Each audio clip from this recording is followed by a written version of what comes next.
먼저 국민의회가 있겠습니다. 모두 말씀해 주십시오.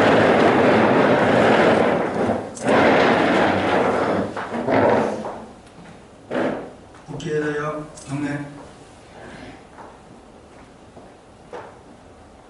바로 시간 관계상 이하 국민의회를 생략하도록 해요. 먼저 한국수력원에서副처장님의 주재 발표가 있겠습니다. 박수로 맞이해 주십시오.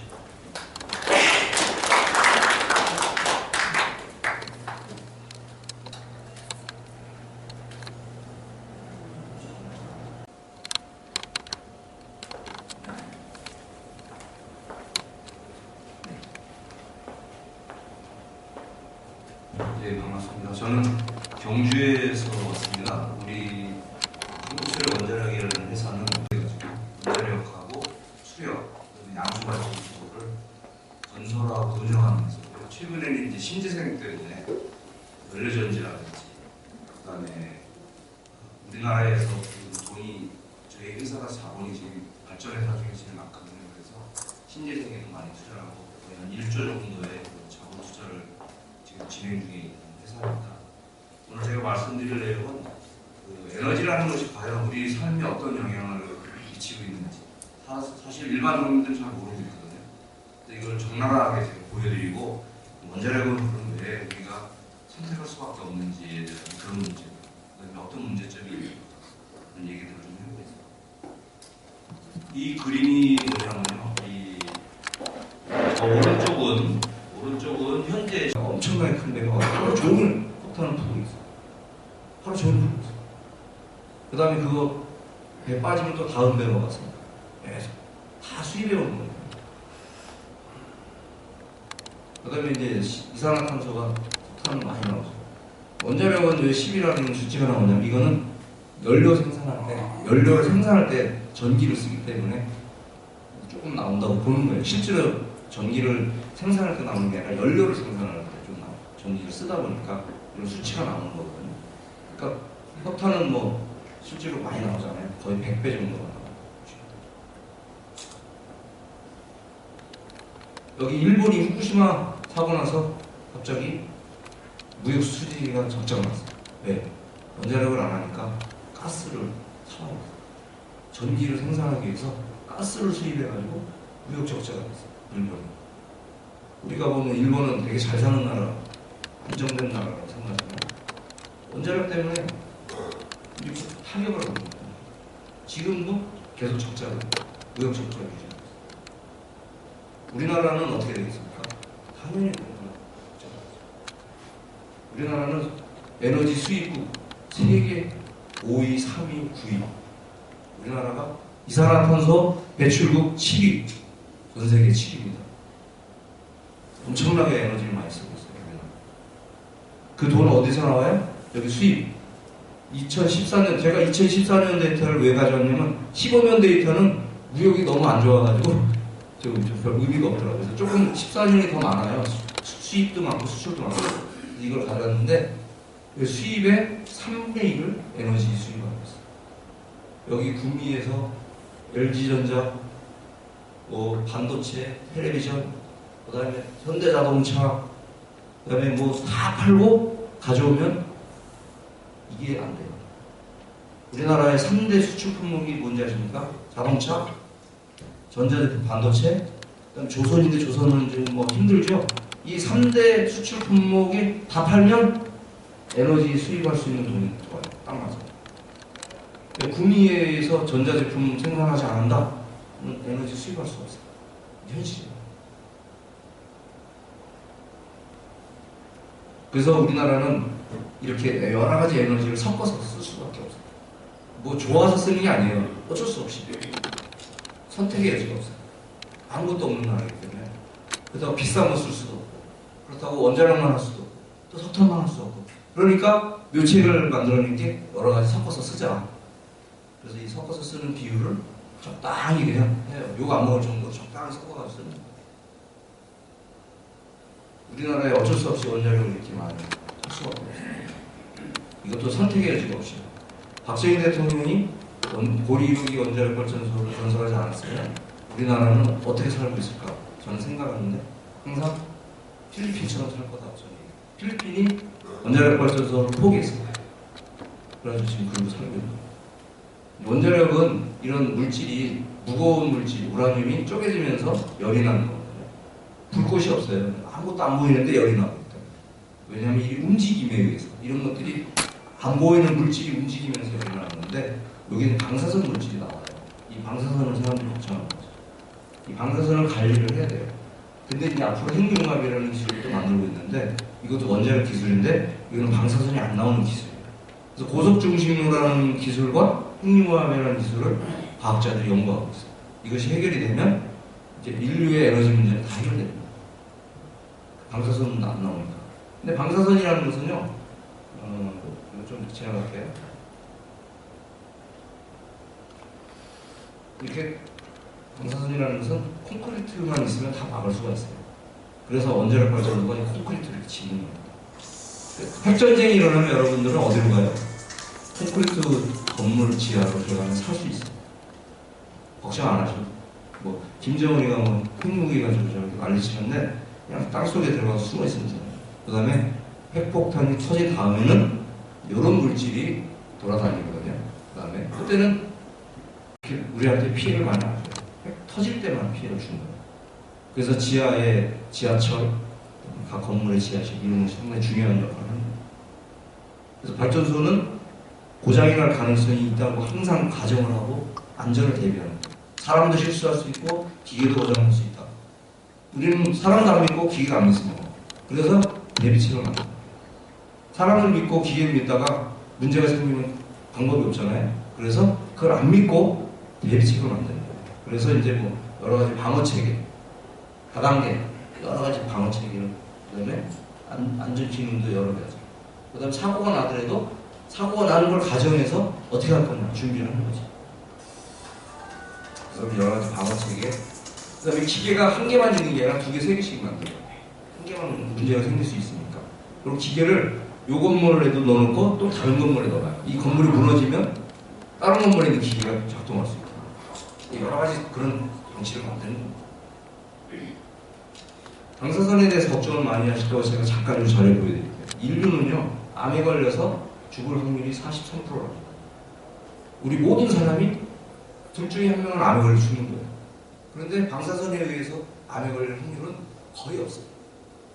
이 100이라는 숫자를 한 번에 맞으면 100명 중에 한 명이 암에 걸려 죽는 거예요. 근데 우리가 평생 100이라는 숫자를 맞을 수가 없어요. 우리 작업자들도 맞을 수가 없어요. 그렇기 때문에 방사선에 의해서 암에 걸려 죽을 확률은 거의 없다. 이렇게 보시면 돼요. 근데 사람들은 이 100이라는 숫자를 1 곱하기 100 하면 100으로 거꾸로 생각하는 그렇게 아니고 한 번에 100을 맞을 때는 암에 걸릴 수 있거든요. 술을 매일 요만큼씩 먹는다고 알코올 중독 걸릴 거냐? 한꺼번에 많이 먹으면 알코올 중독 걸릴 거냐? 그런 걸 이해하시면 돼요. 그러니까 우리는 절대 방사선 때문에 암에 걸려 죽을 확률이 없다. 이렇게 보시면 돼요. 우리 종사자들이 제일 위험하거든요. 종사자들도 걸릴 확률이 없어요. 그런데 시중에 보면 막 이상한 얘기들이 나오잖아요. 주민들이 뭐 암에 그거는 아무 상관없는 얘기예요. 그 과학적으로 검증이 안 된 거고 그 지역에 있는 사람들이 어떤 이유에 의해서 암에 걸리는 거는 조사를 정확하게 보면 제일 가장 큰 게 뭐냐면 음료수입니다. 음료수. 물. 그 물이 오염되어 있을 가능성이 심합니다. 물이 어떻게 오염되냐? 그 옛날에 우물물 먹었잖아요. 그러면 기형아가 날 수가 있는 확률이 높아요. 물을 깨끗한 물을 먹어야 되는데 옛날에 우리 어른들은 농사 지면서 그냥 땅속에 있는 물을 그냥 드셨던 거예요. 지금은 이제 깨끗한 물을 먹으니까 암에 걸리는 일이 그런 거죠.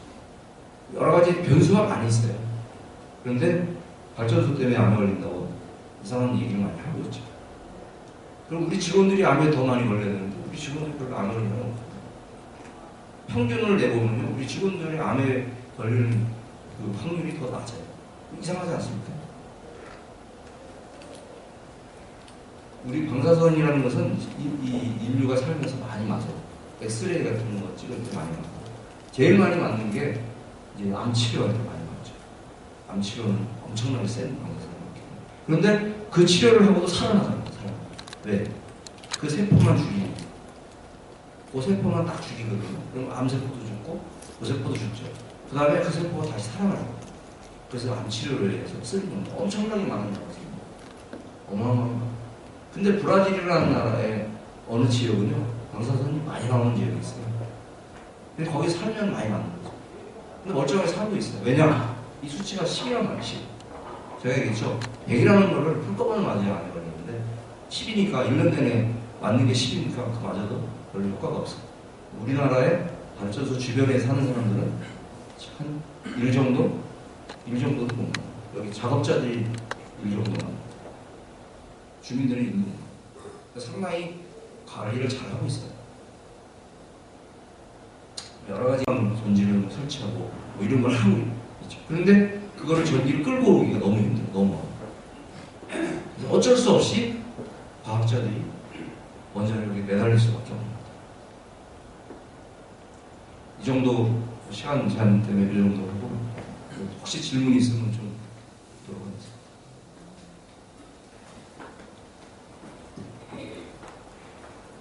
네. 예, 저 인터넷 신문 한국통신문 발행인 김도영이라고 합니다. 오늘 저 강연 에너지 정책 관련해서 잘 들었습니다. 일단은 저 에너지 학자들 측면에서 봤을 때는 원자력 발전이 향후 미래의 대세라고 얘기를 하지만